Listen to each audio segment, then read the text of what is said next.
Assalamualaikum warahmatullahi wabarakatuh. Pasti kita udah pernah baca nih tentang artikel-artikel mengenai seperti contohnya ini ya, yang satu ini. Nah, ini tentang transformasi sistem rujukan berbasis kompetensi di era integrasi satu sehat. Nah, ini menarik sekali. Jadi, transformasi ini akan membuat Indonesia itu memasuki suatu babak baru melalui perubahan sistem rujukan dari berbasis tipe rumah sakit menjadi berbasis kompetensi pelayanan yang didukung oleh Satu Sehat dan Sisrut. Nah, oke, tujuannya kenapa kok akan diadakan sistem seperti ini? Yaitu agar supaya pasien itu memperoleh pelayanan di rumah sakit yang paling sesuai dengan kebutuhan klinisnya. Jadi perubahan ini itu bukan sekedar administratif, tapi perubahan ini tentu akan merubah paradigma seluruh pelayanan kesehatan. Rumah sakit dituntut untuk membuktikan kompetensinya melalui kualitas SDM-nya, tata kelola klinisnya, dan fasilitas serta teknologi informasinya. Nah, jadi masalah utama yang ingin diselesaikan itu karena ada rujukan yang belum sesuai kompetensi, jadi pasien harus pindah-pindah. Maksudnya pindah dari rumah sakit ini ke sana ke sini. Nah, sebelum dia mendapatkan terapi yang definitif. Ya, dampaknya pasti keterlambatan pelayanan ya, dan juga peningkatan biaya serta resiko dari keselamatan pasien itu sendiri. Selain itu, masih terdapat kesenjangan kompetensi antar rumah sakit, sehingga kesiapan teknologi informasi juga belum merata, dan juga tantangan adaptasi SDM secara keseluruhan itu harus bertransformasi secara digital gitu ya. Nah, sehingga bagaimana rekomendasi strategis untuk hal ini? Yang pertama, kita memperkuat inklusivitas pelayanan melalui jejaring rujukan yang transparan dan berbasis kompetensi tadi. Jadi kita meningkatkan jejaring rujukan ya, sesuai dengan kompetensi yang kita perlukan.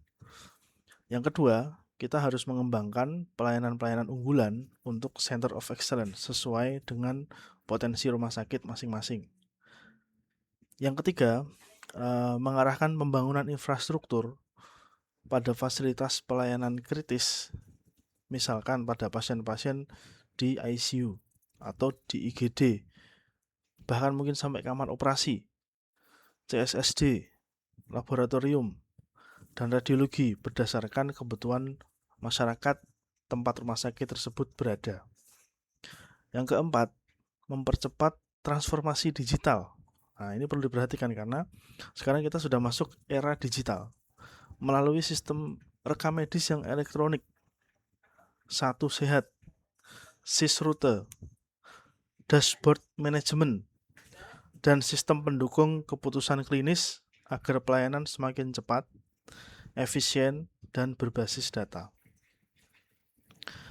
Nah, sehingga sebagai refleksi, sebagai dokter spesialis bedah, sekaligus bagian dari manajemen rumah sakit, saya memandang transformasi ini sebagai kesempatan untuk meningkatkan mutu pelayanan secara menyeluruh di rumah sakit.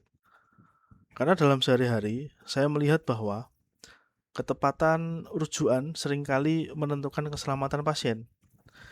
Istilahnya, supaya pasien itu mendapatkan pelayanan yang lebih cepat dan tepat untuk kasus tersebut, maka pasien memerlukan rujukan yang lebih presisi. Oleh karena itu, rumah sakit harus mau berinvestasi pada SDM, kemudian tata kelola, infrastruktur, dan teknologi, agar supaya rumah sakit mampu menjadi bagian dari sistem rujukan nasional yang efektif, terutama untuk pasien-pasien. Jadi keberhasilan rumah sakit di masa depan itu bukan hanya ditentukan oleh status dan ukuran rumah sakitnya, tetapi justru oleh kompetensi yang bisa diampu oleh rumah sakit itu, kolaborasi, dan kemudian inovasi, serta komitmennya terhadap keselamatan pasien. Maka ini bisa kita jawab sebagai suatu tantangan untuk mengembangkan diri, supaya rumah sakit bisa menjadikan dirinya rumah sakit yang layak, yang mampu untuk menangani dan menolong pasien-pasien.